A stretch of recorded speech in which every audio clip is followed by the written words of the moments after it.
పవన్ కళ్యాణ్ కాపులకు తీవ్ర ద్రోహం చేస్తున్నాడని, ఆయన కాపుల ఓట్లు కావాలి గాని పోటీలో నిలిపేందుకు స్థానిక కాపు నేతలు అవసరం లేరా అంటూ పిఠాపురం నియోజకవర్గ కాపు సంఘ నాయకులు బిరుసు వర్ణేష్ నిలదీశారు.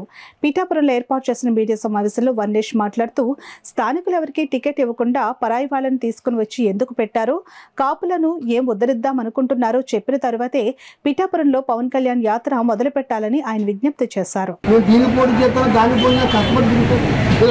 పక్కన పెట్టారు కారణం స్థానికంగా మా జిల్లాలో ఏ వ్యక్తి కూడా ఎంపీకి పనికిరాడా? ఎక్కడి నుంచి నిధులు పెడుతున్నారు అంటే జిల్లాలో ఓట్లు కావాలి కానీ మీకు నాయకులతో పని లేదా?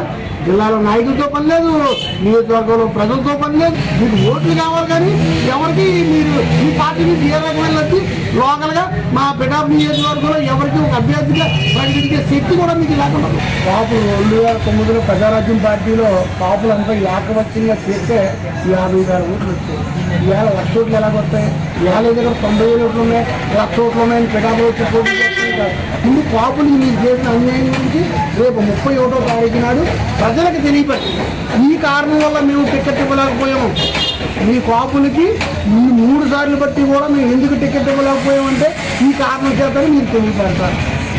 2 కాపులకి మీరు ఏం చేశారు, ఏం చేద్దారని గుర్రాలందరినీ రెచ్చగొట్టి అవగాహన లేకుండా మాట్లాడించి ఇతర కులాల వస్తువుల మీద కాలు చూపించే మార్గంగా ఏర్పరిచారు. అన్ని కులాల్లో జరిగింది ఓటాడు. ఇది కాకుండా ఓన్లీ కాపులు అని ఇంతకుముందు ప్రజారాజ్యంలో కులాలందరినీ సర్వనాశనం. ఇప్పుడు ప్రజారాజ్యం పోయి మళ్ళీ జనసేన వేరే వాళ్ళు టికెట్.